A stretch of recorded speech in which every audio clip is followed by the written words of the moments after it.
Okay, ladies and gentlemen, welcome to our conference. My name is Harold Johnston, and if you've been watching the AGM, you will realise that I've just been elected President of the Ulster Grassland Society.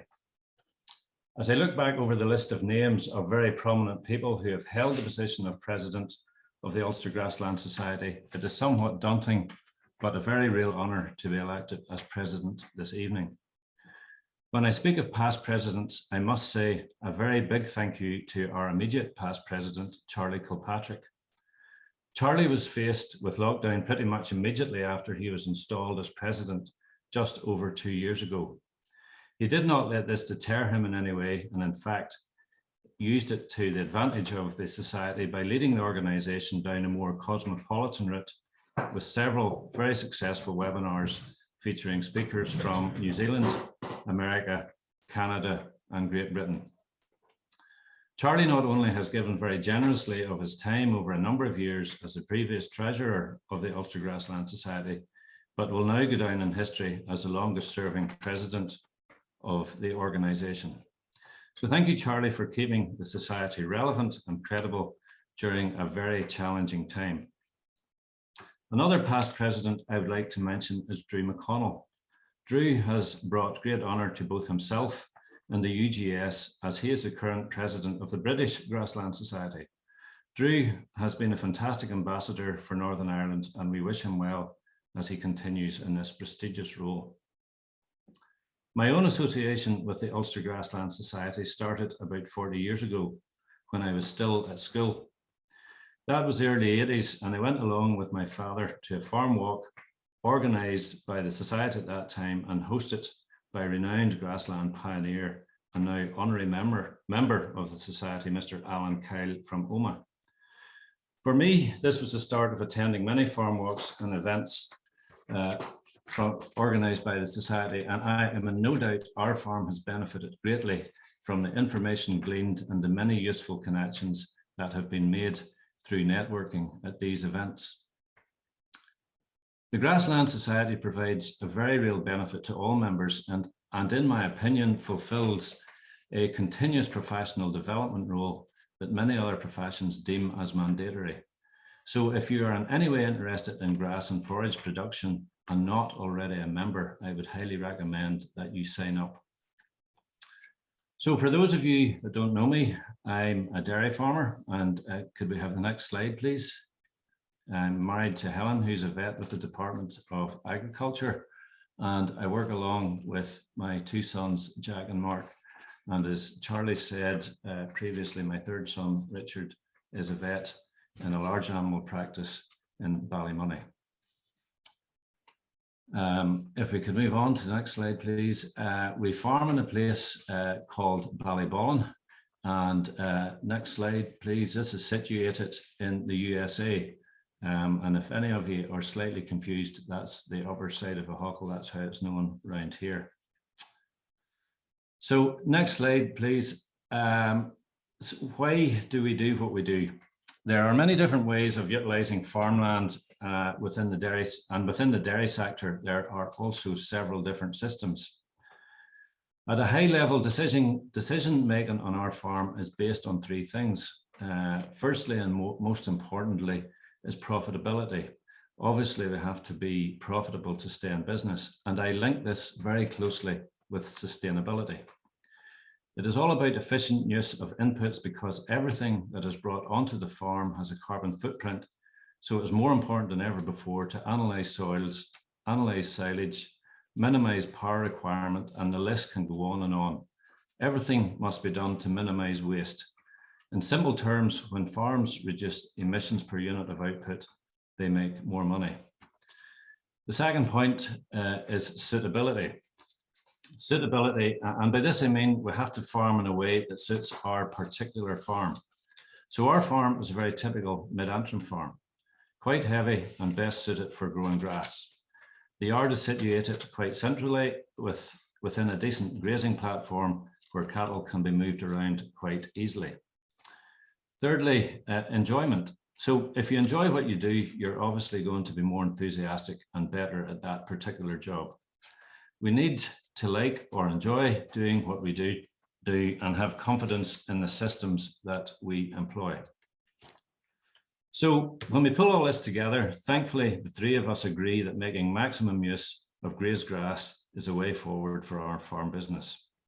We run an autumn-winter calving herd with the emphasis on getting them back in calf before turnout, which is generally late March, early April, and as long as the weather behaves itself, we try to keep the herd outside full time until mid-October. If we could move on to the next slide, please. So breeding decisions are based around selecting high PLA bulls. My top criteria is a double-digit fertility figure. We want to breed an animal that gets back in calf easily and stays in our system and reduces the need for a replacement. Obviously, butter, fat, and protein is also a top priority to maximize value per litre. And due to the fact that we're grazers, I suppose, we don't want anything that is overly big. We have genomically tested heifers for the past 3 years to accelerate genetic improvement. So through time, we should build up genomic data for the whole herd. Using this data, high PLA sac semen has been used on the top end animals and beef is used on the rest. Could we move to the next slide, please? So grass measuring and budgeting starts in early March. And in my opinion, the most important piece of kit and the best piece of kit in the yard is the plate meter. And used in conjunction with an area defining app, this gives us real confidence that we are supplying the right quantity and the right quality to the herd on a daily basis. Reseeding takes place on a regular basis, normally after whole crop silage. And if we could move on to the next slide, please. Using the Kpis Pasture Profit Index, we have put together a customized grass seed mix, which we think is suitable for our system. It's made up of 50% Aber choice, and from this list, it's the best late diploid, and it's noted for its high quality. Abergain is the best tetraploid, and again, noted for high quality. Aston Energy is another late tetraploid, and it's noted for its palatability and high energy. We haven't as yet gone down the route of mixed species swards, but maybe that is something for the future. Moving on to KPIs, and if we could have the next slide, please. For a long time now, the figures that we keep a close eye on are feed rate per litre, which is currently 0.31 kilograms per litre, and milk from forage. These are figures that we all know and understand and are familiar with. The two figures that I have highlighted in red on the bottom of the screen, that's milk solids per cow and kilograms of CO2 per kilograms of milk. And that figure is the initial findings from the Beacon Farm network. Our comparators that we're not as readily familiar with, but no doubt they're figures that we must understand as we work towards reducing our emissions. So this brings us to the theme of our conference, efficiency driving a lower carbon footprint. When the executive committee set out a number of months ago to plan this year's conference, climate change was beginning to get more coverage than Brexit in the media. As far as agriculture is concerned, it is now very much front and center of our daily lives and looks set to remain there for some time. So our theme this year is very timely, with tonight's presentation focusing on the beef and sheep sector, and Thursday night's session will focus on the dairy sector. Also on Thursday night, the winners of the Danske Bank Grassland Farmer of the Year competition will be announced. So back to this evening, there will be two presentations chaired by immediate past president Charlie. The first presentation is by AFBI scientist Steven Morrison. This will be followed by well-known Ballymena beef farmer Billy O'Kane.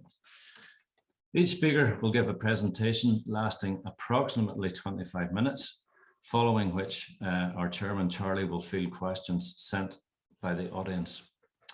In order for members of our audience to ask a question on Zoom, at the bottom of the screen there's a question and answer bubble. Click onto it and a discussion panel will appear to the right-hand side of your screen. At the bottom of this panel, type in your question and press the enter key, and the question will appear on the list for the chairman to field. I'm now going to hand over to our immediate past President Charlie to chair tonight's session. Thank you. Okay, folks. Thank you, Harold. Your presentation there. First speaker tonight is Dr. Steven Morrison. Stephen's been very much involved with Hillsborough, having been brought up there. I knew his father very well. He managed the farm in Hillsborough now. Stephen is head of Livestock Production Sciences at AFBI. He's responsible for the Hillsborough site and the livestock farm at Loughgall. He's a former Ulster Grassland Society competition secretary, and he's head of Livestock Production Science branch at Agri-Food and Bioscience Institute. Stephen's responsible for the Sustainable Livestock Production Research Project within AFBI, and responsible for the provision of statutory and scientific programs in the areas of agri-food, animal plant health, fisheries, and the environment. This is providing access to specialist expertise and providing facilities to industry and public sector bodies for contracted scientific services. So after obtaining his doctorate through Queen's University Belfast in Dairy Cow Nutrition, Stephen took up a role as a postdoctorate researcher in dairy youngstock nutrition and health at AFBI. He held a number of posts at AFBI before becoming branch head, which includes the High Precision Instrumental Research Farm Platform. Dr. Morrison's research and development activity has included a wide range of topics related to improving the sustainability of livestock production systems. This work includes fundamental research into improving the health, nutrition, and management of farmed livestock through the development of life cycle analysis and decision support tools. Stephen has published his work extensively, delivering research outcomes at hundreds of events and publishing peer-reviewed scientific papers. Look, without much ado, I'm going to hand over to you, Stephen, to take it from here. Thank you, Stephen. Thank you, Charlie. Can you hear okay, Charlie or Jason? Yeah. Yeah, here fine, no problem. Perfect. And the slides are okay? Perfect.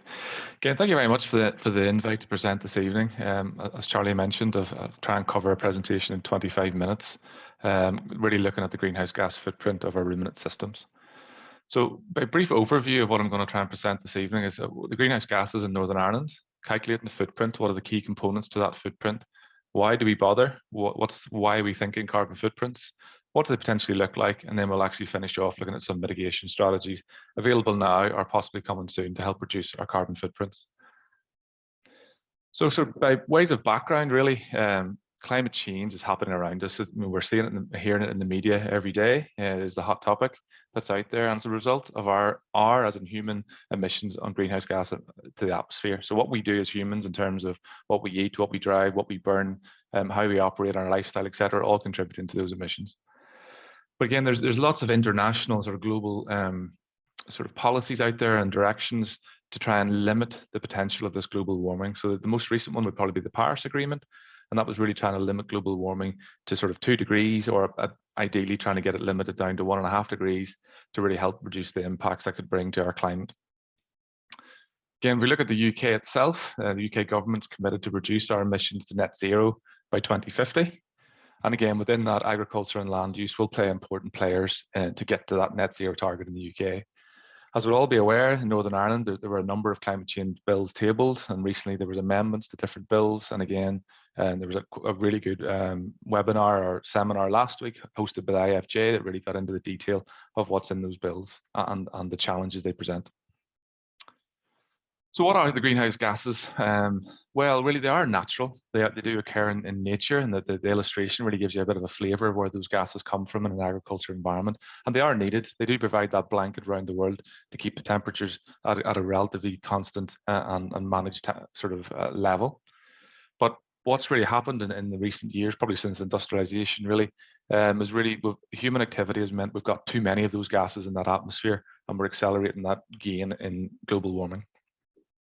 In agriculture, the main gases are really methane, primarily largely coming from our ruminants and coming from what they call enteric fermentation. So that's what's coming out the mouth and nose of the animals from the front end. And it's always a misconception that it comes from the back end, but it is the front end largely.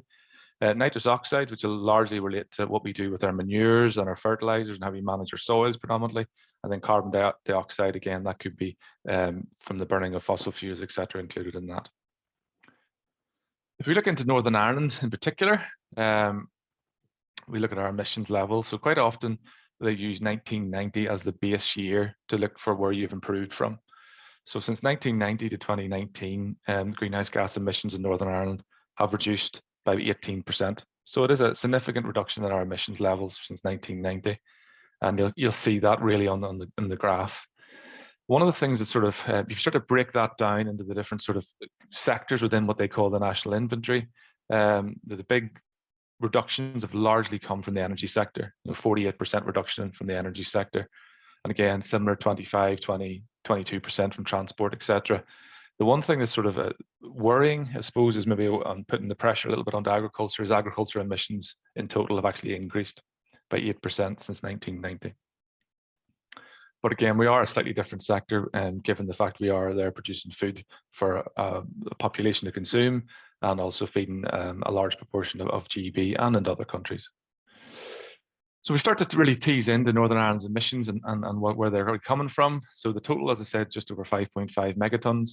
Enteric emissions, which is the methane coming from our animals, is largely the main contributor, contributing 66% of that total emissions. And if we break that down, that's predominantly coming from our cattle. Almost a third coming from our dairy cows and the remainder of the cattle picking up the rest. But what we know, and it's pretty clear when we look at the data, is it's a period of major change in our industry. So if we look back from even just 2000, we've had a 50% increase in milk output, and we yet only 10% more cows. And then if we look at the beef, again, we've had a 4% increase in the tonnage of beef since 1990. So we are a food producing country, exporting internationally. I think I can't remember the latest figures, but from for a population of 1.8 million, we're feeding sort of 10 to 12 million people in terms of our output.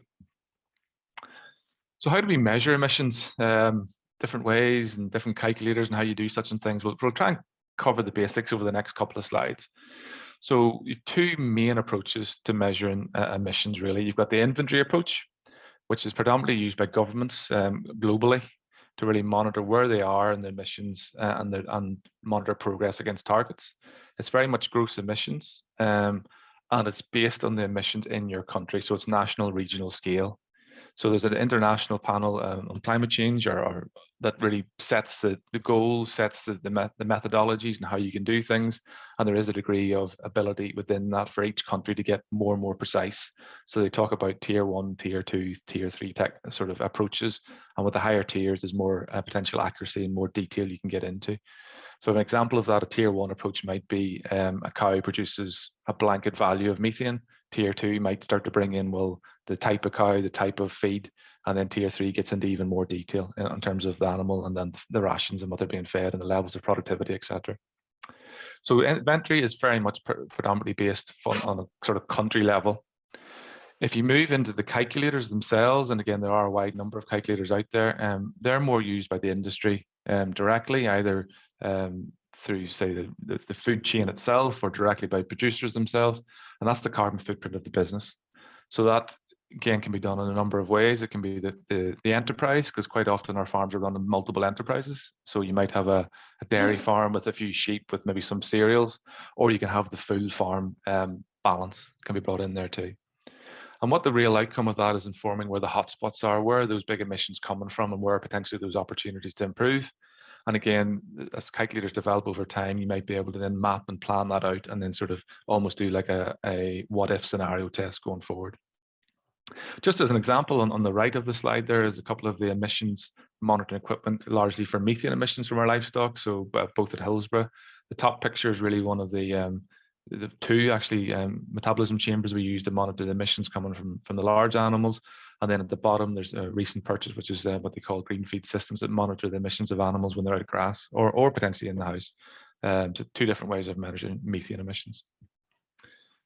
So give a bit of a feel what's included in national inventories, and this is where sometimes confusion kicks in. So the national inventory, as we said before, is very much what happens in your own country. So it's very much localized to the country. If you look at agriculture, really you're picking up things like manure management, the enteric emissions from the animals, what's coming off the soils, crop residues, and that's predominantly that. But you also add in things like CO2 from urea use, liming. But the thing that sometimes is overlooked and missed is the land use change. So if you start to change what you're doing with your land, going from grassland to cereals, that's picked up in a slightly different inventory. So that's under that sort of land use change inventory. And fuel or energy use in agriculture is actually picked up in the fuel energy sector, not in the agriculture sector. So it keeps things very much in silos, which has positives and negatives. So if we look into what a carbon footprint really pulls together, and this is sort of breaking this up. So on farm, we have the emissions on the farm. So again, some similar to what would be in the inventory, such as this box over here that I may be able to see my mouse moving over. We also pick up things like field operations, the diesel use, the electricity use, refrigeration, drying, and heat. We also then start to bring in upstream emissions, such as our seeds, fertilizers, pesticides, animal feeds. We're buying things into the farm and bringing things into the farm. They all come with a footprint, and I think that was mentioned earlier. So they then get added onto the footprint for the farm. And then we have things like land use change, as we mentioned, when we start to change what we do with our land away from carbon capture, we start to then change what the soil carbon status would be, and therefore release or gain in terms of carbon. And then we also have carbon capture technologies in terms of trees and the hedges as well. So that's the main sort of sources and sinks where our carbon goes in a carbon footprint. And we start to try and bring that right through to a footprint. You've got the emissions minus the capture, gives you net emissions. The net emissions divided by what your output would be, depending on milk or meat or wool or whatever products you're producing. That is your footprint per unit of product. Sounds simple, but it is reasonably complicated, and the big complication is actually getting the reliable data to feed into that network of a calculator. So if we move into some common principles within that footprinting, and this spans footprinting and actually quite a bit of the inventory too. Some of the key information that are needed is the activity, the number of cows, the diets, the production levels, the amount of hectares, etc. That's what we call the activity data. Then you apply the emission factor. So for a given type of practice, or for a given type of animal, or applying slurries in different ways, etc., you get different emission factors, and that's what the scientists around the world are working on to improve the accuracy, improve the ability to model and forecast and predict. And again, as we mentioned, you have these different tiers in complexity and accuracy from tier 1 up to tier 3. Then that allows you to calculate the emissions output per source. So that allows you really to start to pull together the emissions coming from methane, the methane emissions coming from fossil fuel use, the emissions coming from our land, our fertilizers, our manure management, etc. And then what typically happens, that's then converted to standard units or functional unit.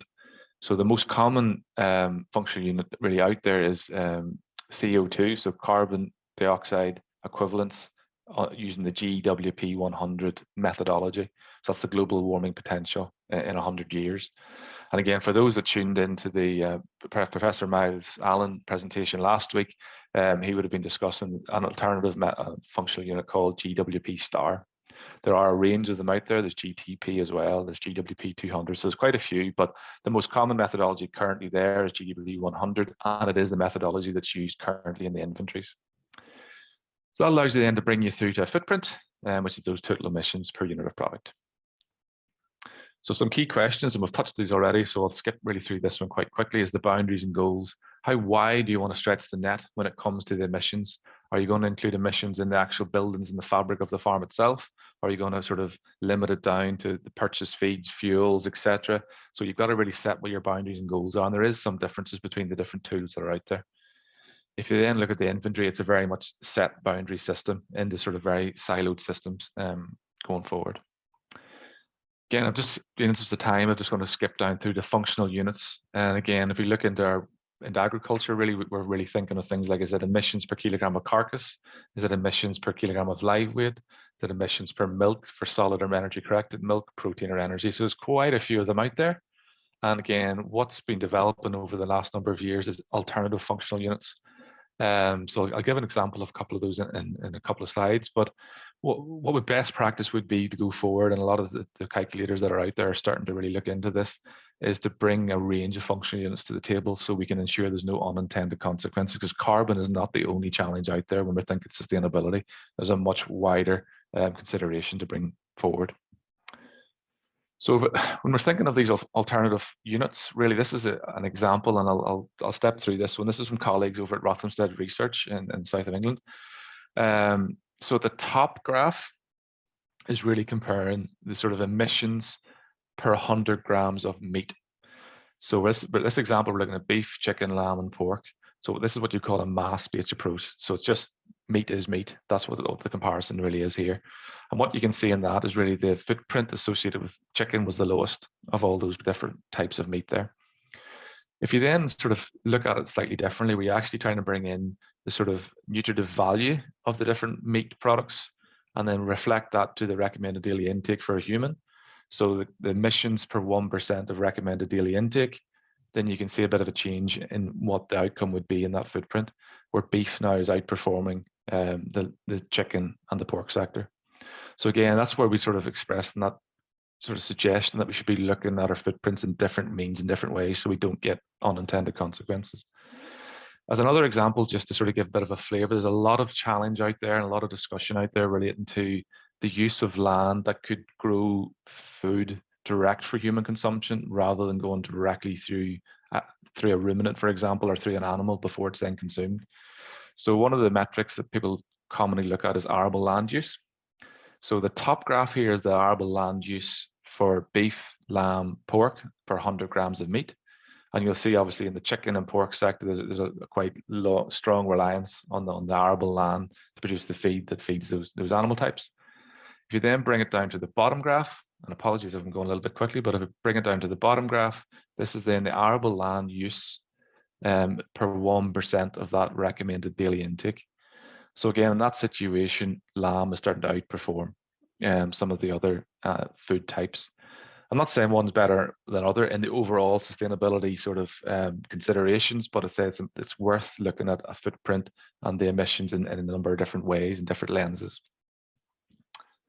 So that's the brief background to sort of our Northern Ireland emissions, inventories versus calculators, and some of the key principles within calculators and to go forward. And again, in our presentation on Thursday with Professor Gary Lanigan, there'll be a bit more focus on what the inventory approach is and how we reduce sort of our total emissions. For the next number of slides, we're really going to be focusing really on the footprint, which is what your emissions intensity is per unit of product. So why do we carbon footprint? So this really enables us to really calculate the carbon footprint baseline. Where are we now? What is our emissions per unit of product? Allows us to benchmark, to look at where we are against industry targets, other producers using similar types of systems, etc. Allows us to identify those areas for improvement and do mitigations, and even maybe model those mitigations right through. Again, critical has been able to monitor progress over time, and then see and maybe potentially if the market starts to reward that can be rewarded. And then transparency, it's something that's being demanded in the food chain going forward. So again, quite often we're getting phone calls and comments to assist and look into carbon footprints and how we can sort of move things forward there. So what does a footprint look like for those that haven't maybe done one? And I see Harold has completed a footprint. So this is an example. To say there's a lot of calculators out there. That sort of screenshot of the Kite Consulting NMR document in the top right is available online. And that's a bit of a not say necessarily a review, but basically a list of the number of calculators are out there and some what they cover, what they don't cover, etc. It's a very useful document. What the main sort of screen here is really the one of the input screens on the AFBI Bovis dairy calculator. I was really up there to give a feel for what types of data we have to collect. So you'll see at the top here, we've got land and crops, and that's what this slide is here. So what type of land we have, what are we growing on that land? And then are we purchasing in any additional land or feeds as well? Livestock are really getting into things, a number of animals, the levels of productivity, the number of animals of a different age group, etc. all come in there. Grazing and forage will bring in, again, the quality of what we're producing in terms of forages, and also any other feeds brought into the farm, both in quantity and quality. Fertilizer and manure management, again, the calculators quite often calculate the amount of manure you produce. Are you exporting any of that? Are you importing any more? And again, the fertilizer you're using going forward, fuel, electricity, and land use. The typical calculator generally picks up nearly all those different elements. And again, some calculators do it on an enterprise approach, but also in the full farm balance approach. What does the footprint look like? So this is an example of one footprint of a particular, just an example dairy farm really. And you'll see at the top here, you get your carbon emissions per kilogram of milk produced. On this particular farm, it was just over 1,000 grams of CO2 equivalent per kilogram of milk, and that milk would have been corrected for both its fat and protein. Again, this is quite often the calculators that present that graphically and also in tables, and potentially do benchmarking against others of similar farm type. But you get to get a flavour of where the emissions are largely coming. This farm is predominantly coming from our methane and from enteric fermentation, which is the natural process within our animals. We've also got a reasonable contribution from a concentrate production system, our concentrate production and use in the farm. If we add in things like sequestration, so again, typically in the calculators, you normally have to show your footprint without sequestration, and then you can optionally include sequestration in. So in this example, this is carbon sequestration in soils in the permanent grasslands in this particular farm, and that was actually then giving you a minus, which is actually then soaking up some of that carbon and storing it in the soils and reducing the overall emissions per kilogram of milk produced down to 947 grams. So that's a general feel of what a footprint would look like for those maybe that haven't had one already. So the whole topic of carbon sequestration, I suppose as the subtitle here really says, it is an opportunity, but also a challenge. So the opportunity really, it is potentially a relatively low cost mitigation option or contributor. It's got the co-benefits because generally when we improve our carbon storage in our soils, we improve the fertility, resilience, and the crop production elements of our soil structure. So it is a positive from that point of view, and is a widespread opportunity in most soil types, or many soil types, we should say. The graph on the right, I put this up just to give an example. This is actually the 50-year long soil study that AFBI has been running. You'll see there from almost the 1970s. And what it's been able to show is that the soil carbon sequestration, or the ability for that soil to continually bring in carbon, store carbon, has continued to go in a sort of linear increase right through for over 50 years now, which is a little bit against what IPCC would say, that generally you get to a sort of a saturation point and you don't sequester any more carbon once you get to that point. But over 50 years, we haven't seen that tail off yet, and we're still sequestering soil carbon in those soils when we are putting manure management into them. So you can see the examples here. It's cattle, pig slurries at high, medium, low application rates versus control. And even on the control where they weren't applying the manures, they were still getting an increase in their carbon storage. If you look across the world, you get mixed results when it comes to soil carbon storage. Some studies showing positive, some showing the saturation point maybe at 100 years, some showing saturation points at different levels. So there's a lot more science to really unfold around how our farm management practices, our soil types, our climate all interact when it comes to our soil carbon. By means of the challenges, and really we've touched on that, is the reversibility of carbon storage and this whole topic of carbon saturation. So if we went in here and actually changed the land use type in that particular field to maybe either forestry or cereals or another type of crop, that may well reverse that whole carbon storage cycle and release carbon back out. And again, the carbon saturation we've touched on. But one of the big challenges on this is really verification. How do we build a system that will be able to really accurately and regularly verify the soil carbon stocks on the farm and attribute that back to our enterprises? And again, we're aware of different schemes that are up and running currently, and I think maybe one of the presenters on Thursday will touch on that as well. So that was a whistle-stop tour on the sort of background, what footprints look like, what the sort of the bones of a carbon footprint. What we're going to touch on now for the next 2 or 3 minutes, and I'm conscious of my time as usual, is a summary of some of the mitigation strategies. And I know Gary on Thursday will really focus on the bottom right-hand slide, which is what they call the marginal abatement cost curve, and which Chuggis are using as a real sort of go-to when it comes to the mitigation measures in the south of Ireland. But over the next couple of slides, I'll give a bit of a feel for what's possible on farms. So really, if you boil them down to 3 things, really, you've got increasing production efficiency. So that's making more from less potentially, or making the same from less. New emissions reduction technologies that are either coming to market or coming to market very soon, or enhanced carbon capture and storage. So apologies for the busy slide. This is a beef stacked carbon mitigation table, summarizing a lot of work into one table. So I'll try and step my way through it. This piece of work done by the colleagues up at SRUC, where they looked at what the average footprint of a Suckler cow to beef system would be. So they modeled that through, which would be the S1 baseline, so that top line there. So the carbon emissions per kilogram of beef on the baseline were 35.73 kilograms of CO2 per kilogram of dead weight. Then they sequentially added on a whole range of different mitigation measures to then look at the impact. So you'll see what these mitigations measures are. Some are available to us now and are potentially good practice and will potentially have profitability positives, and others are things that are coming in the pipeline. So things like increasing the calves reared per cow, reducing the age of calving from 3 years down to 2 years, reducing cow weight by 10%, age at slaughter, etc. You'll see where they're coming through. So if you picked up 2 or 3 of the big ones really there, getting your animals into the herd and calving down to 2 years was a big lift in your big reduction, I should say, in your carbon footprint.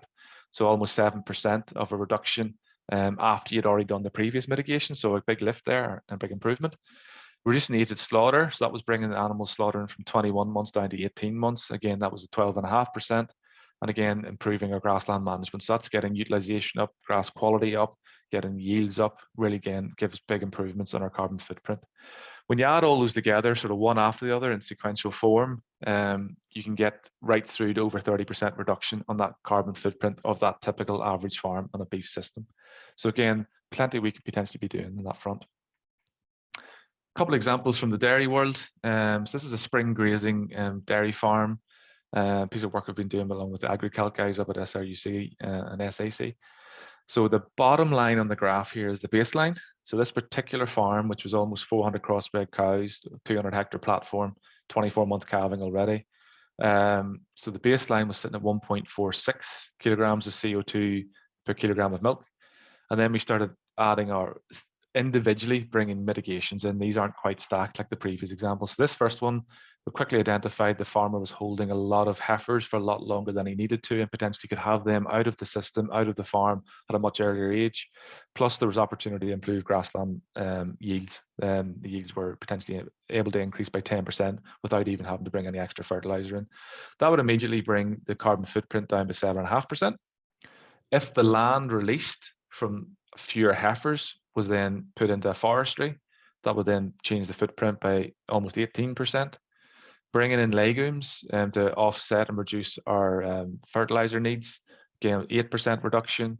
Protected ureas and nitrogen or N2O inhibitors in our fertilizers, again, that was a 3% reduction. And again, this topic of methane inhibitors, for those that are keeping close to the media, there's a lot of interest in directly feeding animals additives that will reduce the methane levels being produced. Again, there's a number of sort of key players or potentials at sort of top of that market at the minute. But if we assumed a 15% effectiveness, you get a 7% reduction in the footprint. If you assumed a 30% effectiveness, you're up at 14%. If we then seal up the surplus heifers, improve grassland and the methane inhibitors, so we're stacking a few of these mitigations together, you get over a 20% reduction in this farm. And finally, if the land spared or released was then put towards a forestry, that would get you over a 30% reduction in that carbon footprint on that example farm. So this is very much an example farm, and what mitigations would work for a farm, the feasibility of mitigations, and also the cost profit side of mitigations will vary by farm type and by farm, individual farm. Therefore, this is just an example of what's possible. Again, I'll not go through the detail of this in line by line, but it's a similar principle. This is now on more of an indoor and more intensive system, over 10,000 litre cow system, 24-month calf or 25-month calving, sorry. We reduced the age of calving just by 1 month and got a 1% improvement in the footprint. We then started putting on pretty much the same mitigations, and collectively over the top, we managed to get the footprint down from less than 1.2, I can't remember the exact figure now, down to less than 1 when you added them all together. So again, we can do things now to improve that footprint, even ahead of the likes of these methane inhibitors coming on the market. Bring up the sheep. I know we've got some sheep farmers and beef farmers in the audience. Bring up the sheep. There's 2 examples here really of a hill farm on the left and a lowland farm on the right. So 93 hectare platform, over 500 ewes. And again, here we've got a stacked approach. So it's the baseline, and then we sequentially added on each mitigation measure. So the first one, we attempted to improve fuel use efficiency, but again, the farm didn't use massive amounts of fuel. So that had a very minor effect, only 1% improvement. We started to improve the fertilizer use. So again, using fertilizer at the right times, the right levels with soil, pH, soil fertility, all been improved, got a 3.5% improvement. We then started to bring in the legumes into the grass mixtures, again, reducing the need for some of that fertilizer, brought that down further to be nearly 18%. And again, sheep productivity, again, through improved management, and we managed to get that down to 27%. The final one here is a bit more of a challenge, really, in the sheep sector, with a lot less supplementation, and the research currently looking at how we can include methane inhibitors in animals that are at grass the vast majority of the time, and maybe not supplemented to very high levels. But if we assumed that methane inhibitors would give us that sort of 30% effect in terms of enteric methane, the footprint could reduce by a total of up to 50% almost. Again, the lowland farm, similar approach: fuel use efficiency, fertilizer use, nitrification inhibitors, improved sheep productivity, and the methane inhibitors in that sequential order could bring our footprint down by over 30%. So again, things we can do now to help improve in the footprint once we know what our footprint is and the areas to target. That was a whistle stop through that. I'm conscious of time, I'm already 3 or 4 minutes over. The final one slide really before we sum up is really around this sequestration. So we've touched on already the sequestration in our grasslands and soils. And what we have to really do there is have a system in place to be able to measure that and monitor that and verify and constantly keep updating and checking that, as we've touched on already. But there is potential there, as our research has shown. There's research currently ongoing to account for carbon sequestration in our woodland areas and our hedgerows. Northern Ireland does have a lot of hedgerows, and obviously a hedgerow is a dense piece of carbon in terms of its sequestration potential. So there's a lot of work ongoing presently to how we can sort of measure that at scale and quantify the effects of species and management, etc. on that. But there is potential there. And again, the next bullet point gives an idea of that. So if properly managed hedgerows could be sequestering up to 700 kilograms of carbon per hectare per year, which could be up close, if not higher, than what we could sequester in our soils per hectare per year. So again, a lot of potential there.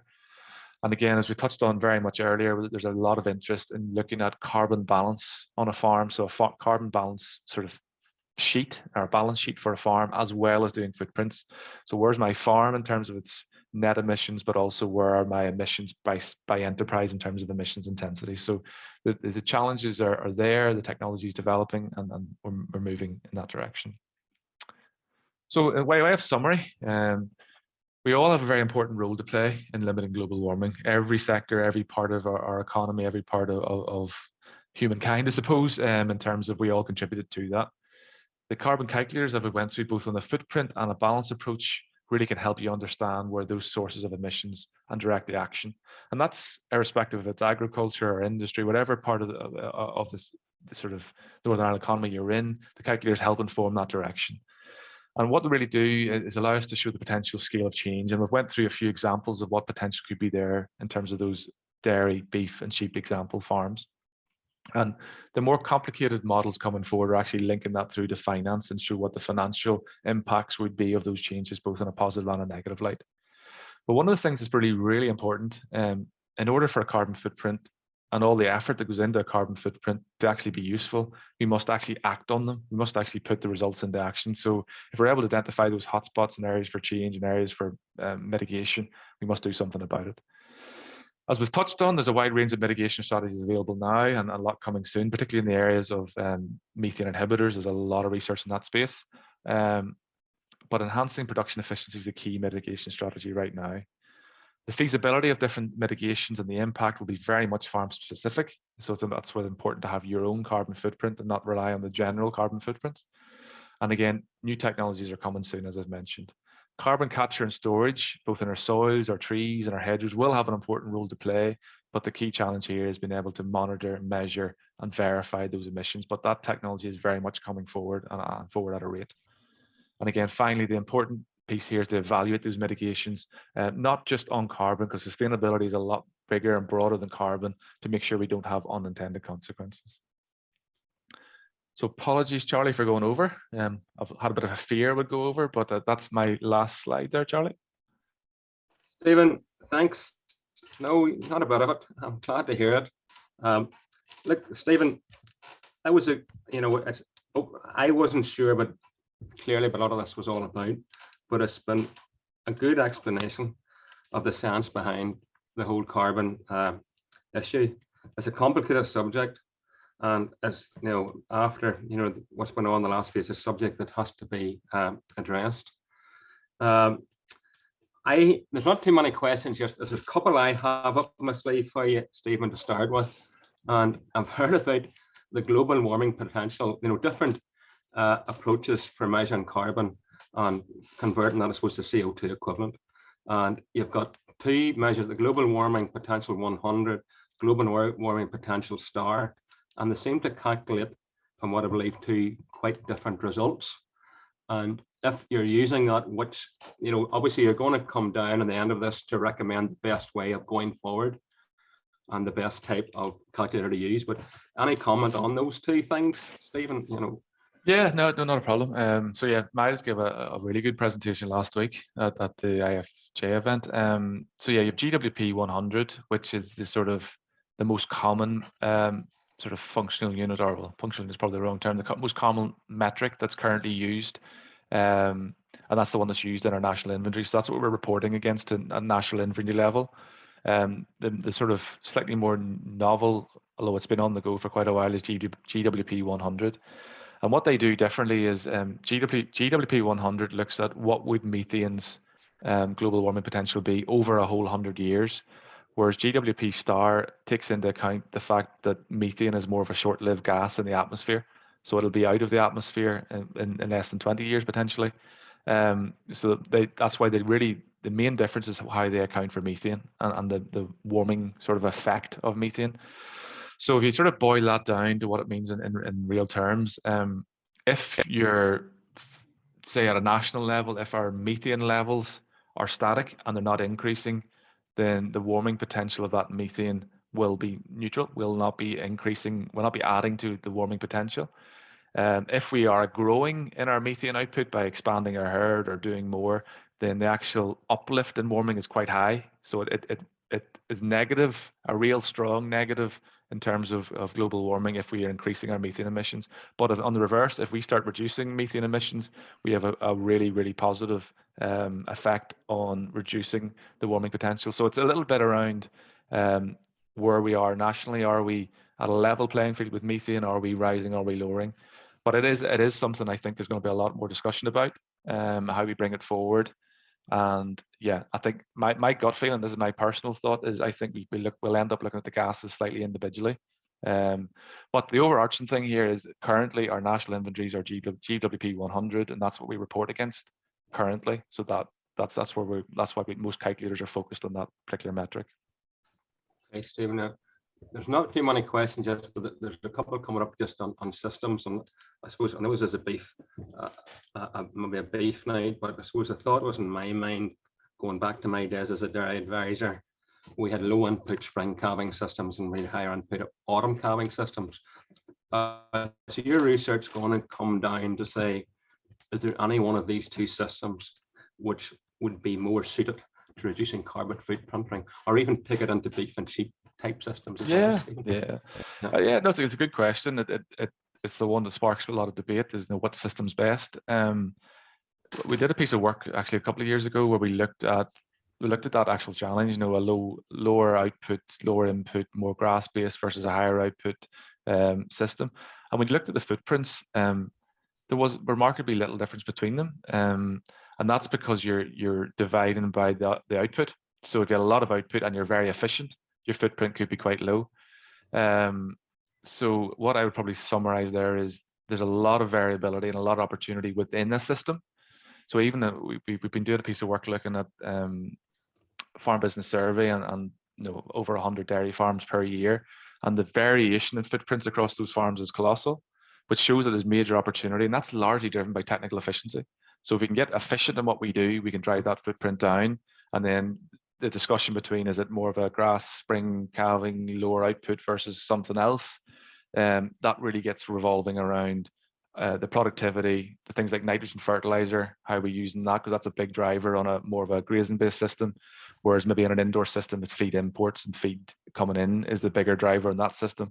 So I wouldn't be trying to push one system against the other. There's a lot of scope and opportunity within each system. And that's the same when you go into beef and sheep. And the other bit, and I hopefully got the message across a little bit, is carbon is part of the sustainability challenge, we've got a lot of other things we have to consider, because say, look at our say, for example, that arable land use, like our beef and sheep sectors are predominantly in the less favoured areas. That land's potentially not suitable for cereal crops, etc. Therefore, we're turning something that's unedible for humans in terms of grass into something that is. So these are all have to be taken into account, and that's what makes it so challenging. Okay, a question from Gary Thompson, and he said, is reducing finishing animals or finished beef to 18 months still beneficial given concentrates will be required compared to grass finished at 24 to 30 months? And maybe that's a reflection on the recent policy of 24 months, but go ahead. Yeah, so that the piece of modeling we did, well, actually it was SRUC did, I think it was 2020 or 2019. They looked at 21-month finish versus 18-month finish, and they could see a significant reduction in the carbon footprint of that 18-month finishing system. So what generally happens in these they account for the carbon footprint of all the feed coming in, and including the land use change associated with that feed. So if the feed coming in, say the soya, for example, that was part of that feed coming in was produced as a result of land use change in terms of deforestation, etc., that would be factored into that calculation. So I think the crux of it is slower keep systems or long keep systems will inherently increase your carbon footprint. But as we've mentioned earlier, if that type of production system is using land unavailable for anything more intensive, if you know what I mean, then it is something that needs to be considered in a wider sustainability argument or discussion, not just carbon footprint on its own. Okay. Look, there's a few questions about government policy. I don't think tonight's the place to go into debating government policy, folks, with ethicity of things. But I suppose the last there, anonymous questions.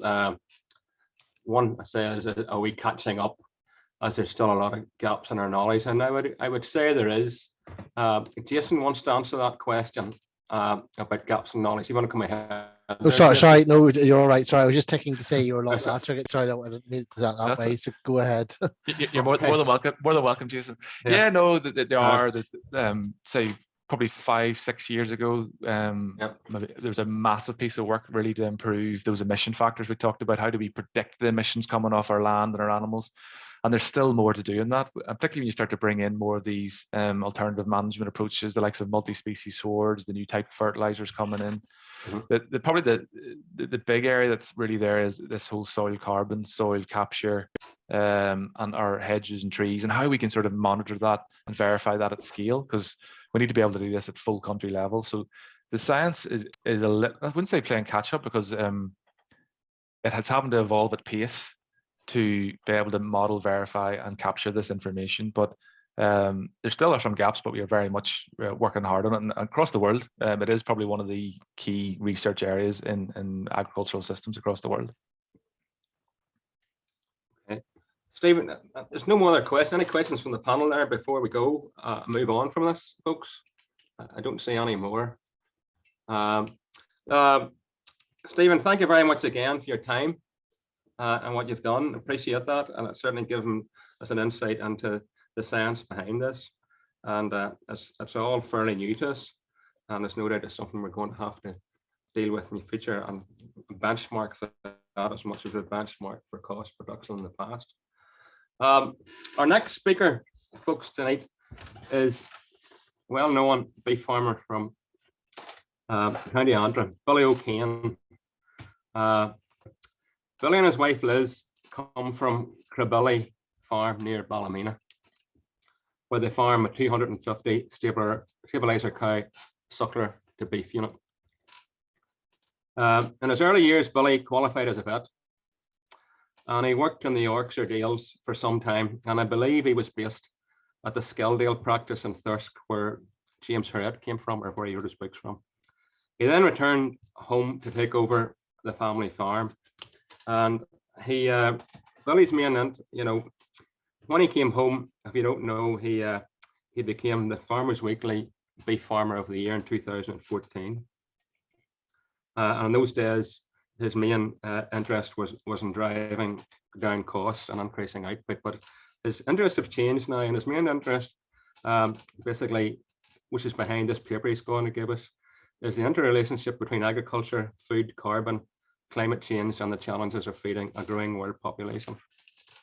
And before we start, I'd like to give Billy a special thanks because he agreed to do this present paper at very short notice.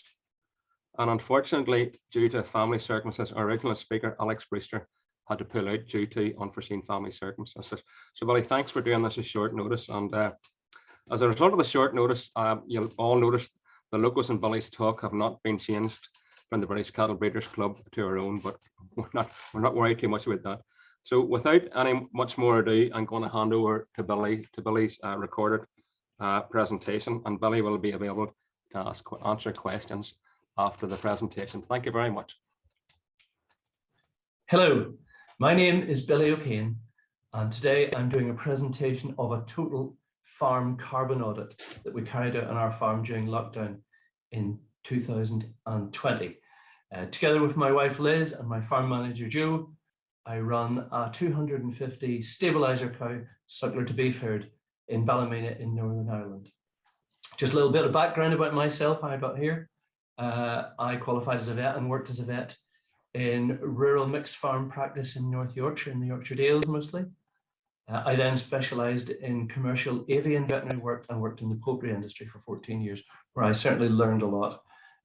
18 years ago, I got the opportunity to take over the family farm. So for the last 18 years, I have worked as a beef farmer for my sins. I must have done something terrible in the last life to deserve this. It's been a very interesting ride. Currently, my main interest has very much evolved into the relationship between agriculture, food, carbon, climate change, and feeding the 8 billion and ever-growing population of the planet. That challenge as to how we know about climate change, we know we've got to reduce climate change, we know we've got to then halt climate change, we've then got to reverse climate change. Those are all well publicized, and I totally agree with all that. However, in the words of Al Gore's book, An Inconvenient Truth, we must, while doing those things, we must feed the population of the planet. To do all the climate mitigation things which must be done, if we neglect to produce enough food to feed the planet, to feed the population of the planet, it will be a terrible, terrible outcome. And in the words of Sir David Attenborough, unless we sort it and sort it properly, human civilization as we know it will cease, and that's a frightening fact. And that's a great driver to make change and to make proper, good scientific change. So why have I done this audit? I've done this audit for various reasons have brought me here. First of all, as I've said, climate change is real. We know that climate change is real. It's staring us in the face. As a father, I can see that. The last 7 years have been the 7 warmest years recorded on the planet. The 10 warmest years have all been since 2002. And in the last 30 years, the temperature of the UK has risen on average by 0.9 degrees C. Those are absolutely unarguable facts. It is a real thing. You hear the term existential challenge. I never really liked that term, but it is what it says. If we don't sort this and sort it properly and sort it quickly, the very existence of our planet, or certainly of our species, our ability to inhabit the planet, will change profoundly. And that's, again, that crystallizes the mind very much. Just one technical thing that I wanted to say. As someone with a scientific background and the challenges of climate change staring at us, I just wanted to emphasize the significance of the term positive feedback mechanism. In biology, in organisms, animals, and ecosystems, they have a self-regulating mechanism, whereas if an outside influence comes in and something changes, the organism has the ability to do the equal and opposite to bring back an equilibrium. The classic is if we feel too hot. If it's a warm day, we feel too hot. The receptors tell our brain that we're too hot, cool down. The brain sends back the message, sweat, we sweat. The sweat evaporates, latent heat of evaporation cools the body, and we cool down. We're back to where we were, the patient survives. That's a classic example of how organisms, animals, and ecosystems self-regulate. Fundamental difference to a positive feedback system, where the opposite occurs if we feel too hot. The mechanisms by which the information goes to the brain and back, which says lose heat, they don't work. And rather than sweating, we vasoconstrict so we don't lose heat, and we shiver so we produce more heat. The body temperature rises and rises. The mechanisms which normally kick in to halt that will not happen. The body gets warmer and warmer and warmer, and the patient dies. Positive feedback mechanisms always have catastrophic ends. That's the case in organisms, in animals, and in ecosystems. And this could happen to our planet.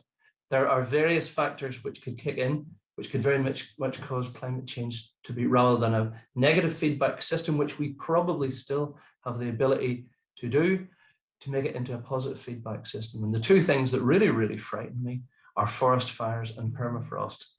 And the ability, a reduced ability of the planet to photosynthesize.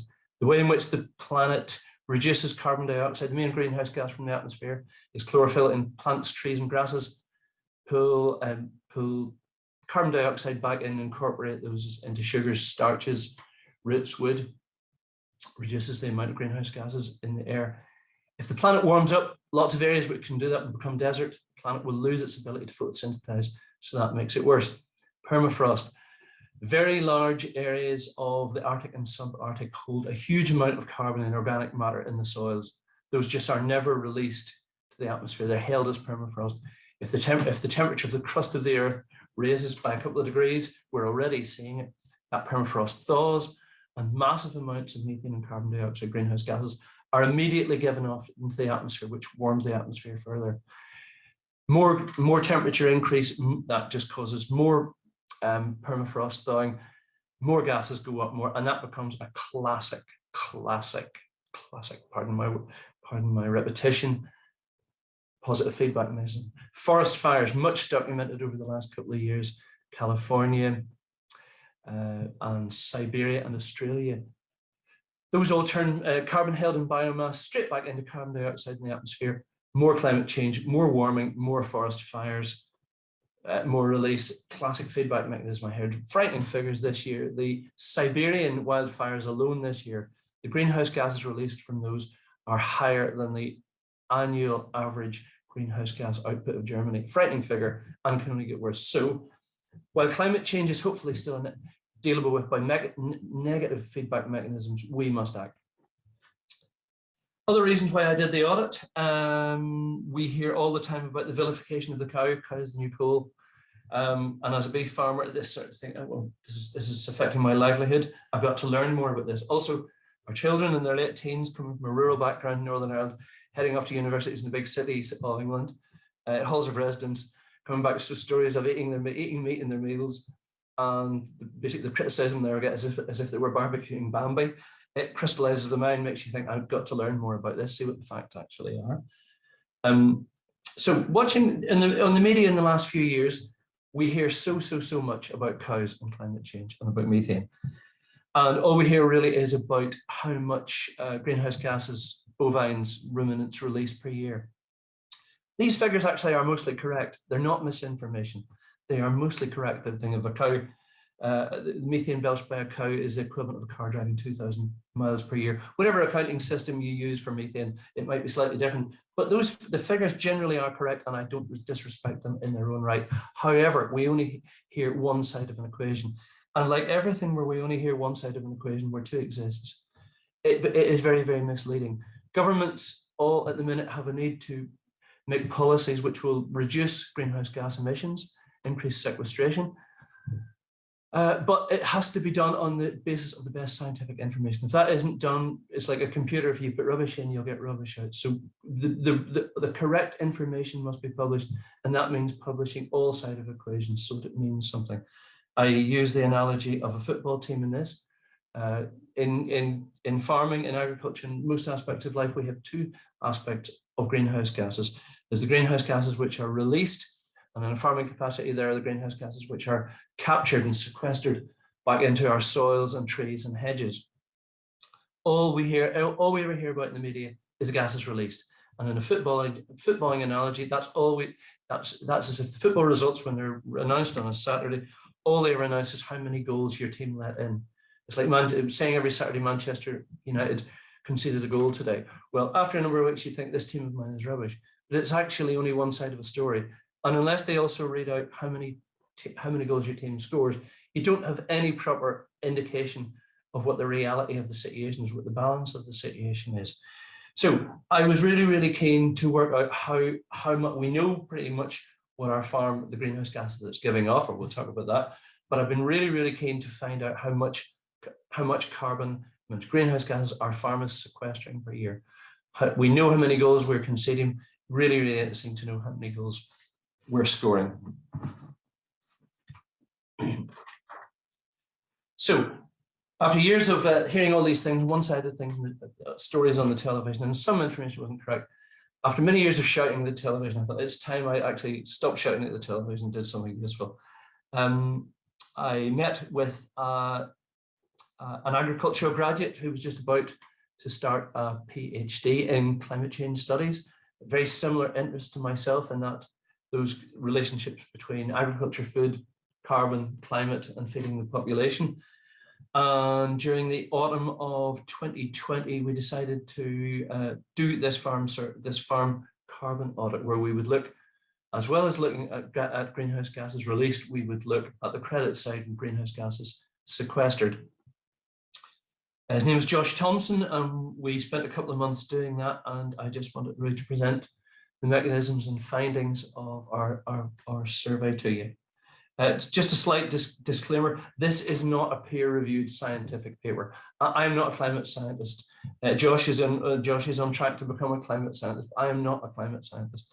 This is a snapshot in time of what we feel our farm is doing.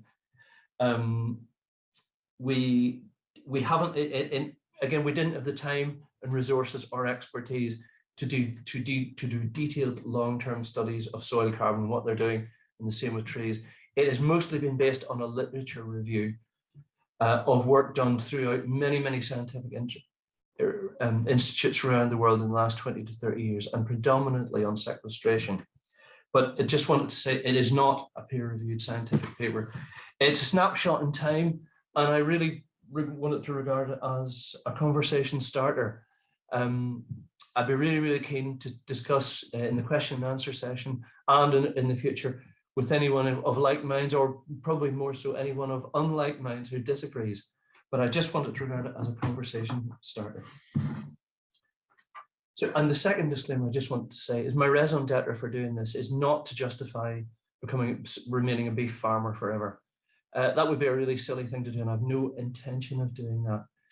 It is we set out to study and to research and to find the facts, and we would come to the conclusions that those facts led us to. It's not justification to try and have a preconceived idea and then find as much to justify that as possible. My main raison d'etre for doing this is because I'm a father, and I can see enough things about climate change that really fundamentally scare the heck out of me for future generations, and not for 10 generations down the line, for the next generation and the one after that. This is now, this is immediate, this is in our face. We have a chance to do something about this now, and that window will not last forever. So that's my raison d'etre for doing it. So our study. So in our study, we looked at various sources of greenhouse gases. We looked at carbon dioxide, and we've looked at methane. And the other thing which we've done, we wanted to look at it through various carbon accounting methods. We hear lots nowadays about GWP 100, which has been the existing carbon accounting method, and the newer method of GWP star, which takes more account of what's actually happening dynamically to greenhouse gases. This is not us giving any judgment on the validity of the different methods, but we did want to look. There's a lot of flux in how we consider greenhouse gas emissions, so we wanted to look at them through both accounting systems. So we will account in both ways. So first of all, let's look at sequestration, carbon capture. I prefer to say sequestration is a bit of a mouthful, and the analogy of gold scored. So every farm, is our farm a carbon pariah, or is our farm a carbon asset? So let's look at the asset bits first, the sequestration. And most of our study, most of our literature reviews went into sequestration. Sources of carbon capture on the farm, all through photosynthesis, basically into grassland, into woodland, and into hedges. Let's start with grassland. Lots of work done throughout the decades. Loads of research institutes, quite a few bit done, AFBI, Hillsborough, Rothamsted, and various others. You've got various results from various studies, but we tried to pick ones which were in similar climatic conditions to what we would find in our farm. We based it mostly on AFBI, Hillsborough. There's been lots of work done over the years about, and there are lots of different figures of sequestration per hectare, depending on different management factors, how much artificial fertilizer, how much organic manure goes on, do we graze it, do we cut it? We took the mix that we thought was most appropriate to our farm. The figure that we come up, the figure which we chose is 0.55 tons of carbon per hectare per year. We extrapolated that through up through 180 hectares, and that gives a total of 99 tons of carbon sequestered per hectare per year. We do have a particularly high carbon content of our soils. We have a 15% organic matter content to our soils. National average of grazing farms is about 6%. National average of repeated arable is about 2%. So we're almost 3 times what national average of beef farms is. A lot of organic manure through the year, spread throughout the decades, and a lot of very good rotational grazing. It certainly is a very high figure. Into woodland, we have about 13 hectares of woodland. When I took over, it would have been very mixed quality woodland. Some of it would have been semi-grazed. We have since fenced nearly all of it off, and there has been fantastic regeneration of young trees in it. It's not planted woodland now, but it's natural regeneration. There's a huge amount of very active regeneration. We use Jura and Carnell as our main reference, comes up with a total of 2.9 tons carbon sequestered per hectare per year. Extrapolate that up, 13 hectares, 37.7 tons of carbon per year. Hedgerows, the great unknown. We all know that our hedgerows sequester, but it really is a fantastic asset in our farm. And a lot of it depends on how you manage hedges. We measured our hedges from our maps, came up with 44 kilometers. I would never have believed it. I might have thought it would have been 10 or 15. We now grow our hedges a lot higher and a lot wider than we used to. We have to have a battle with the contractor every year. They like to thrash the hell out of them. We have some hedges which are fully managed on a 2-year cycle. We never cut them every year. Better for wildlife to do it every 2 years. And we have some which are less managed or relatively unmanaged, which are effectively low field tree margins. Taking a balance of those and the reference that we find on sequestration, it comes out at about 2.5 tons of carbon per hectare sequestered per year. It's amazing how much hectares your hedges take up when you actually measure them. Our hedges remarkably take up over 17 hectares of land. That is quite an amazing thought. It sequesters a huge amount of carbon, 44 tons of carbon per year. Okay, adding up all the goals scored, grassland, woodland, hedges comes to 180 tons of carbon sequestered on the farm per year. We will use carbon dioxide equivalent as the unit for all things. You can't compare apples and pears, so everything has to go back to carbon dioxide equivalent. That comes to 659 tons of carbon dioxide equivalent captured on the farm per year. Okay, that was goals scored. Let's go to goals conceded carbon release into the atmosphere. I'm not going to go into detail about this. You just had a presentation from Seth Waring from the Stabilizer Cattle Company. So we are just basically, we're going to take the figures. We felt the figures were very robust. They were done by Alltech ECO2, registered with the Carbon Trust. So the figures are very, very robust. It came up with, so what those figures came up with, to use the full stabilizer system of 11.3 kilograms carbon dioxide per kilogram of live weight gain. Again, Seth touched on this briefly. The AHDB national average, UK and Irish average, was 18.7 kilograms CO2. Full stabilizer system, which is what we do the full stabilizer, and it's the one which came up as the most carbon efficient. That is almost a 40% carbon output saving. And in its own right, without considering any other thing, that is quite a remarkable thing.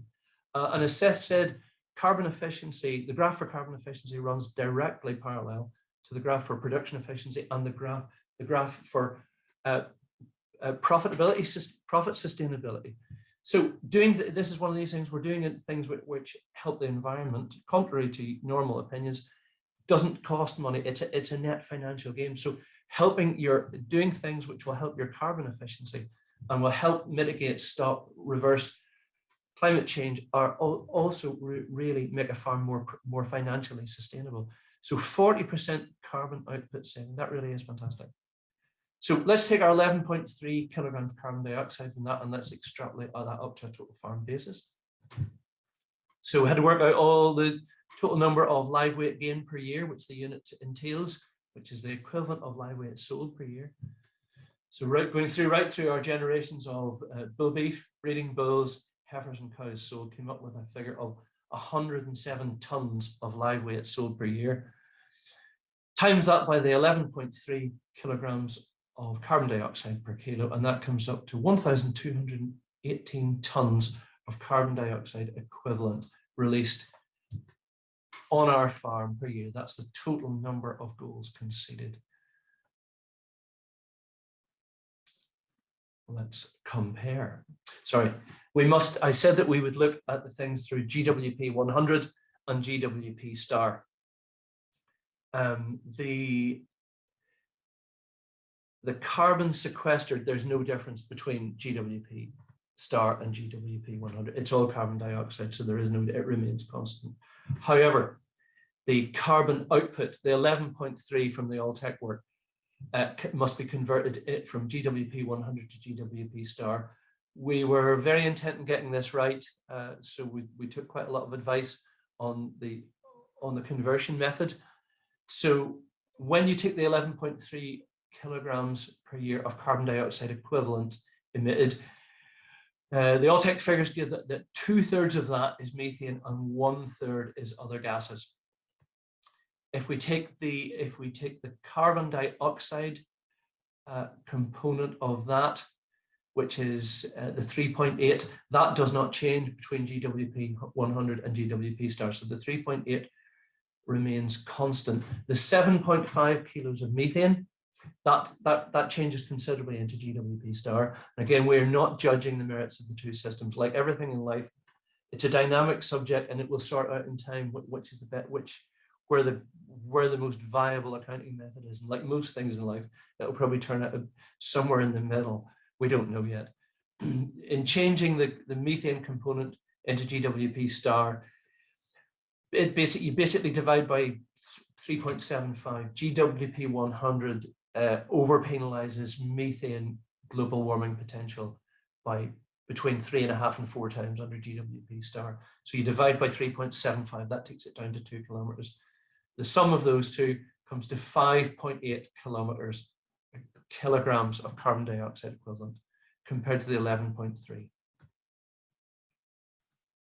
Okay, let's see where we are. Let's see if we've scored more goals or given away most goals. Let's see if we're Manchester City or Accrington Stanley second 11.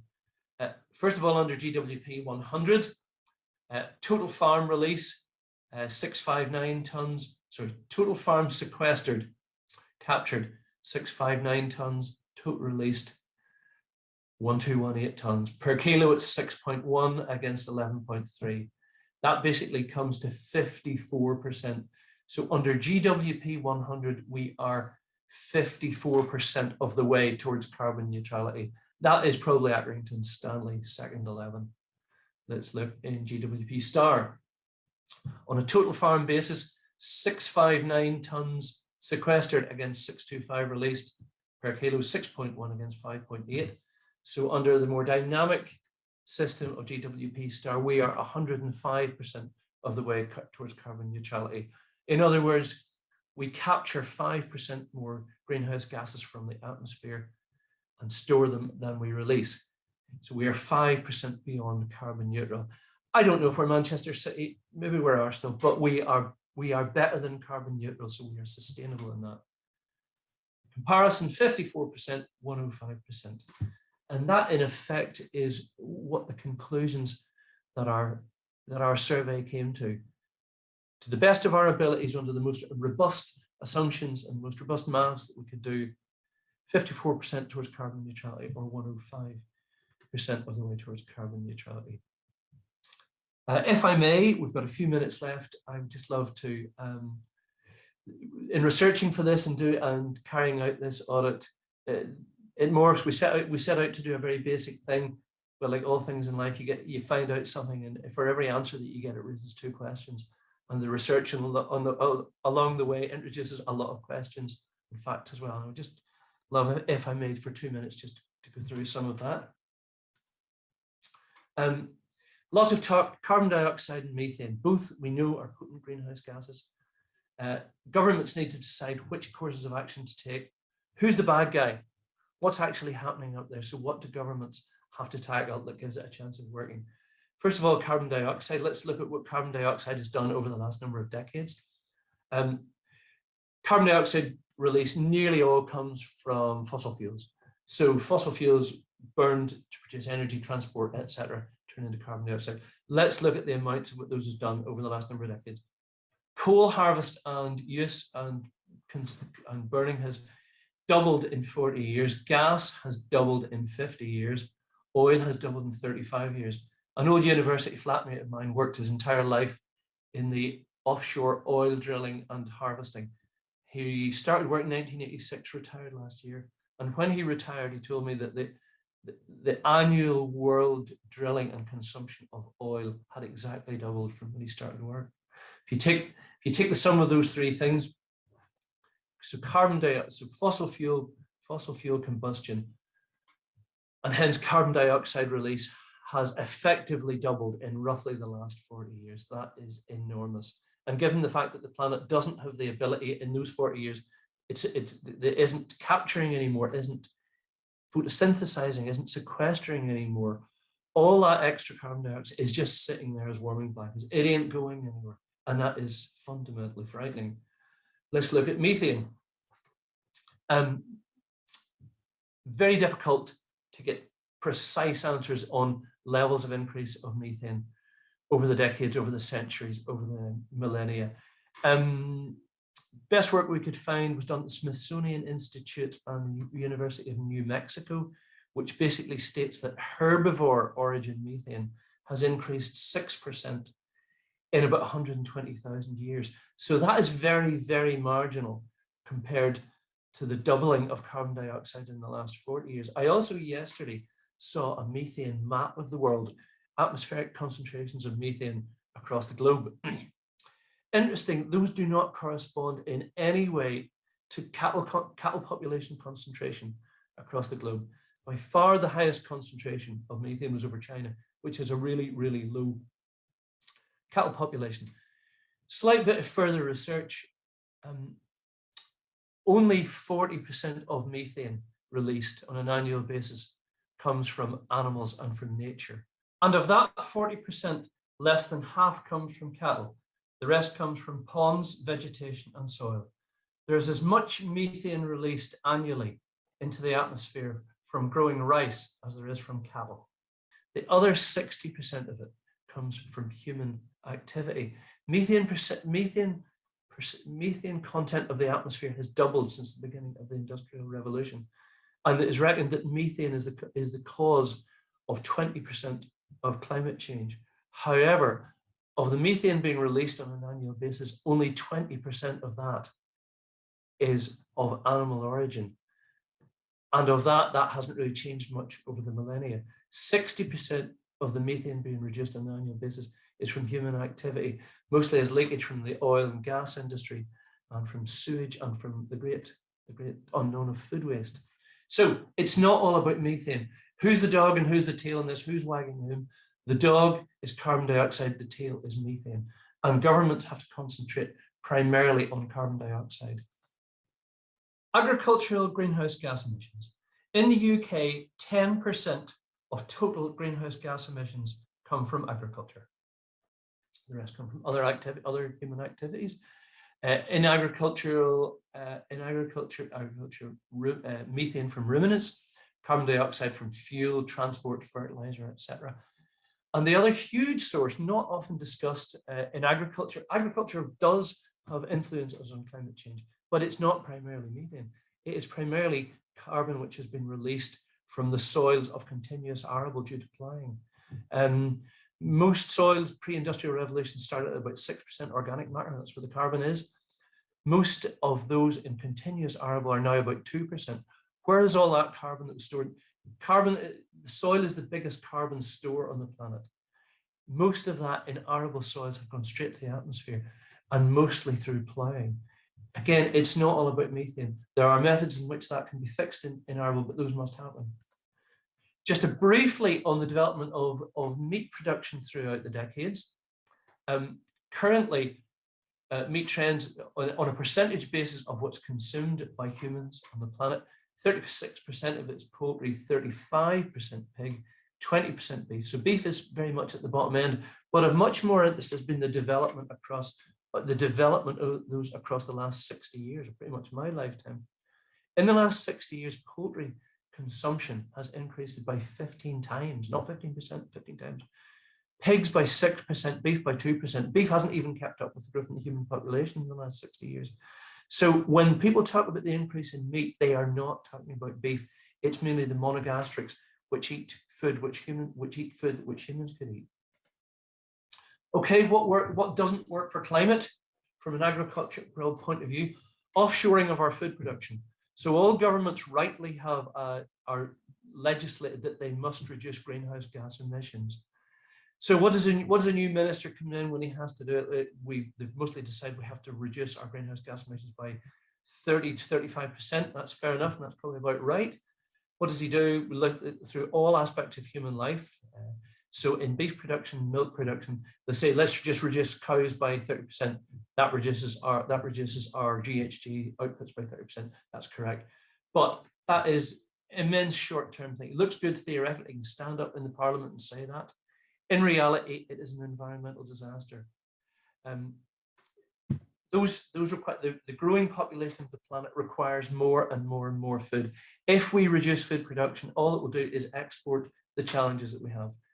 In the case of beef, it'll go to Australia or Brazil. Australian beef, 2 times the carbon footprint of UK beef. Brazilian ×4 plus deforestation. So that government minister or whoever who stands up in Parliament and says, "Oh, I'm great. I reduced our greenhouse gas from cattle by 30%. All they do is rather than reduce it by 30%, that 30% becomes 120% of a horrible deterioration. So it's really, really short term and it's a disaster. Home production gives you lower carbon footprints, job security, food security. Carbon corporate offsetting. Talked about all the time, large corporations, singers, film stars, they say, we know we have a carbon footprint, we're going to offset by buying land and rewilding it and planting trees. Sounds fantastic and makes everybody loves them. It is, again, environmental disaster. It's not an environmental disaster, but it's a human food disaster. The planet will struggle to feed the 8 billion and growing. Every time you take a hectare of trees, of agricultural land, plant trees on it, we're starving someone. Fascinating and frightening Oxfam report, which I read recently, absolutely frightening, about carbon offsetting. If the 4 largest oil companies in the world buy up the agricultural land, which they have stated that they will, and rewild it or plant trees on it, it's going to require an area of land twice the size of the UK. If all the oil and gas companies in the world do what they say they will do, it requires an area of land the size of the USA. If all the oil, gas, and all the large corporations and individuals of the world achieve their stated gains of rewilding, it will take all the agricultural land in the world to do that. This is an Oxfam report. Where will the food produce for the 8 billion produce? There will be no food. So that is a terrifying thought. It just doesn't work. It just doesn't work. The other thing that won't work is total plant diets. Unfortunately, 2/3 of the agricultural land on the planet cannot grow human edible crops. It's either too hot, too cold, soil too shallow, too salty, too high altitude. It just can't do it. All that those areas can grow is rough grasses. The only thing that convert those into human food is ruminants. Ruminants convert those into human food and capture carbon. So that 2/3 of the land which can't grow human edible crops is the only thing that can do it is ruminants to feed the population. Also, if you move to total vegetarian diets, and I don't disrespect vegetarians or vegans, not in any way, and I don't want to talk down to anyone, but continuous arable to grow vegetarian diets leads to a lot of soil carbon depletion, which has caused a lot of problems. What would we do if we were the ruler of the world for one day? What would we do? Of course, we'd stop deforesting. We would decarbonize energy and transport systems. Easier said than done, particularly transport. We would re-wet boglands. 3% of the land on the planet contains 30% of the carbon, of the soil carbon. So that's a really quick gain, re-wetting all those and stopping peat harvest. In agriculture, arable must move to zero-till systems with cover crops and ruminant rotations. That will immediately stop soil carbon depletion and has been well proven to start to recapture carbon and regenerate soil carbon. So that is very, very doable. And again, it has been proven not to reduce yields and farm profitability. On the livestock side, non-ruminants need to be fed on grains and soya from grown in a much more carbon sustainable way. And in ruminant farmers like ourselves here today, we must keep our cattle in manners which is much more carbon efficient, which has been shown what we can do. In conclusion, this is a conference of cattle farmers. We are not the cause of climate change, or if so, in a very minor way, but we can play a very big part in kickstarting the solution. We can see climate change staring us in the face. As a father, it frightens the heck out of me. And from a scientific background, we know that this can hopefully be reduced, stopped, and reversed. It can only be done if it is done quickly. This is not something for 6 or 7 generations away. It's not a mañana thing. This must and can only be done now. We here today, people who are watching this conference, they'll be from their teens to their 80s, but this is the generation or generations who can make a difference now. In 3 or 4 generations, we don't want people to look back and say that generation 60 years ago had a chance to do it and didn't, and now we can't do it. It's not fixable. It's a positive feedback mechanism. We are the generation now who can and must make a difference, and we can choose to make a difference or we can choose not to. It is doable. Let's do it, and good luck, and thank you very much for the opportunity today. Thank you.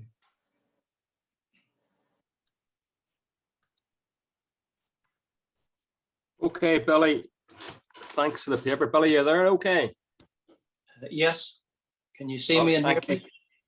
No, I can see you coming up there. Billy, look, thanks for a great paper. I really enjoyed that. You know, it was a common sense, practical application of what Stephen talked about. You brought up, you know, one of the things I actually mentioned there about the global warming potential 100 versus the star, and Stephen, you know, talked about that there's quite a difference in the result on those and what the outcome is and what will be advised to use in the future. Maybe worth some discussion. A couple of questions, Billy, and one which I was thinking about from Pat McKay is the first one. You have a great story to tell, and I would agree, but unfortunately not one that our politicians want to hear. And you know, I was just thinking to myself, could you get an audience for those people up on the hill? But why do you think this is, Billy? Can you see and hear me okay? I can't see you, Billy, but I can hear you okay. Do you have a video button there you could press to bring you? Hold on. How's that? Got you now, yes, got you now, Billy. Thank you. Yep. Okay, I like hopefully as many as people as possible went to the fantastic meeting last Wednesday night, the Irish Farmers Journal meeting. And I would advise anyone who's listening tonight, if you take one thing from this, watch and listen to the speech that Professor Miles Allen gave. I'm only a punter. I'm a very interested amateur some skin in the game. Miles Allen is probably the world leading expert in this. There were at least 3 politicians there the other evening, and their eyes were open. They learned things that evening that they hadn't a clue about. Absolutely hadn't a clue about. And I would urge everyone here this evening to listen to Miles Allen's speech. That's really all I need to say. He's absolutely fantastic. He knows it, and he is the eloquent, and he has the clarity to explain it very, very well. And this is very doable. We are not the major cause of climate change. We have some influences on it, but we really can be involved in kickstarting it. And he reckons we only need to make ourselves climate neutral. We need to reduce our methane outputs by 13%. That's only a fraction of what the politicians are saying. The politicians, with the greatest of respect, really don't know the science, and the politicians should listen to Professor Miles Allen.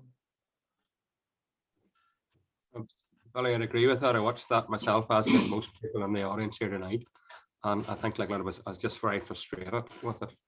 But surely, to goodness, common sense will prevail in the end, I would hope. Billy, you know.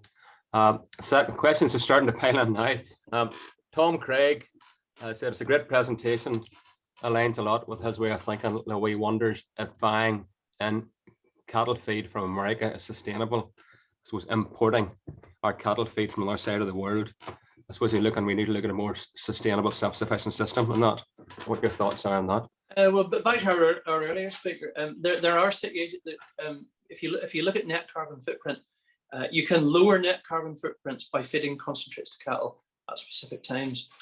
We do mostly bull beef. We kill them 380 kilo dead weight at 14 months. We use a fair bit, but when we worked it all out, still 82% of all the dry matter eaten in our farm is from grown forage. But it does reduce the net carbon footprint of beef to finish them fast. That's the biggest influence of all. Grow them fast, finish them young. Some of the work that I alluded to earlier, the work where the Alltech ECO2 report that we commissioned, we looked at 12 different scenarios. We used the AHDB British database as the base, and we looked at 12 different management changes that you could do and how they would affect net carbon. This was in carbon output. And all of those things, between growing them faster, killing them younger, calving your heifers at 2 rather than 3. I think the average heifer calves at 33 months in Northern Ireland. And we also looked at genetic changes in looked at using sires and genetics which had better feed efficiency. Doing all those things reduced carbon output by 40%. That's very profound. Okay. Next question by Orly Aubrey. How did the carbon auditing exercise facilitate the identification of mitigation measures that you will implement on your farm? I suppose you did your carbon audit and you looked at it to say, well, what can we do? What did you do to start reducing your carbon footprint from that? Well, we did this years ago, but we didn't do it with the aim to reduce our carbon footprint. We did it with the aim of increasing our production efficiency and profitability. Well, one of the you get to my age, you realize there's very, very few free dinners in life. You're paying for most things that you get a few dinners that you think are free, but you're actually paying for them. This is one of the life's very free dinners. The graphs for carbon efficiency, profit efficiency, and production efficiency all run exactly parallel. So we made these management changes. We changed our genetics to more productive, efficient genetics, which we went from calving at 3 to calving at 2. We went from cows that were 750 kilos to 650 kilos, yet at the same weaning weights.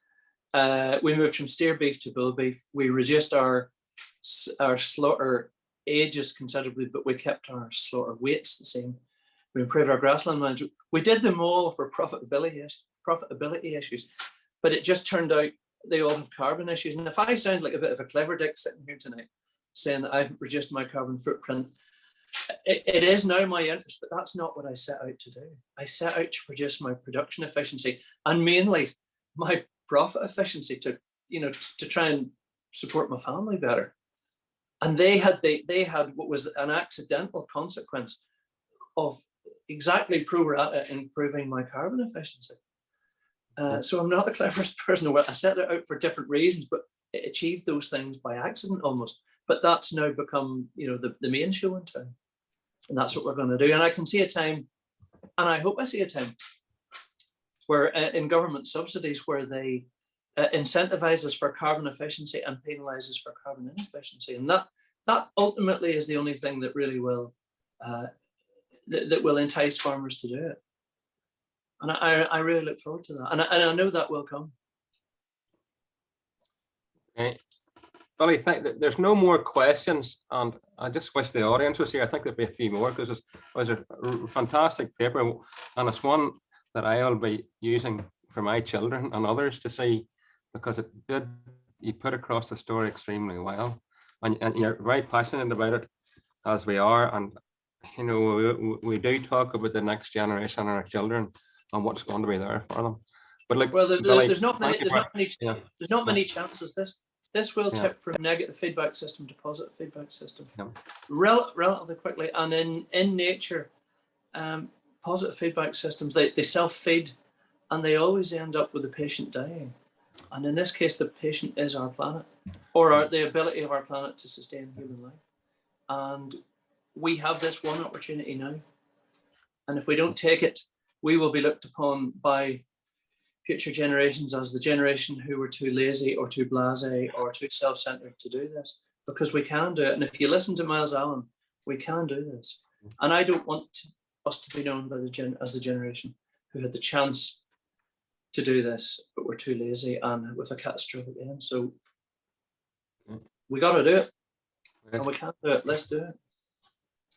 Billy, thank you very much. I'm going to pass over to Harold Johnston to close the conference. But thank you very much again on behalf of everyone. Thank you. Thank you. Thank you, Charlie. I'm just trying to get my video started here. Okay. I see something coming up now. Okay. Yeah. Thank you. And don't see you yet now. You're not coming up yet now, Harold. If you, it's just a black screen.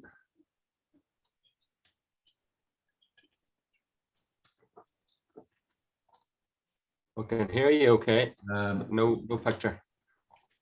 Oh well, maybe that's a good thing. No, all right. There's an icon there for stopping and starting the video there. If you can. For some unknown reason, it's not going to start. Okay. Anyhow, I certainly would like to thank both speakers tonight. And I think the one thing that comes through from both speakers is that sustainability measures technical or mirrors technical efficiency. Starting with Steven. Steven had a very clear and interesting explanation around greenhouse gases and sources of emissions and how we can measure these emissions right through to mitigation strategies and what is possible on farm. Thanks for all the work you're doing, Steven, on this, and it gives us much optimism that inroads can be made into the targets that are being set.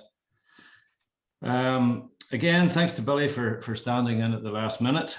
Billy recognises the enormity of the seriousness of climate change, and as a hands-on farmer sets a great example for being so quick out of the blocks to assess the emission status on his own farm and do something about it.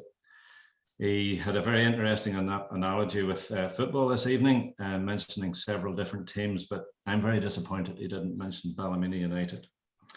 Seriously though, Billy, your passion and knowledge for this subject comes through very strongly. You mentioned Miles Allen during one of the questions. He was the guy to get in front of the politicians. I really think we need to get you out in front of the politicians on a much more regular basis. Can I give a special thanks to the General Manager of Agri Research, Jason Rankin, for his help in setting up and managing the whole webinar technology and for getting me out of a hole earlier on. Thanks to our Secretary, George, again, for all his work behind the scenes, helping to make tonight happen. And finally, can I thank Charlie for chairing tonight's session in such a professional manner. Can I remind you and encourage you to tune in to the second part of our webinar, which starts at 8 o'clock on Thursday evening. Our speakers on the evening will be Gary Lanigan, Research Officer with Kpis, and a local dairy farmer, Hugh Harbison. The Danske Bank Grassland Farm of the Year Awards will also be announced on the evening. Hopefully you will tune in again for that. So thanks everyone for your attendance this evening, and I look forward to joining you all again on Thursday evening. Thank you and good night.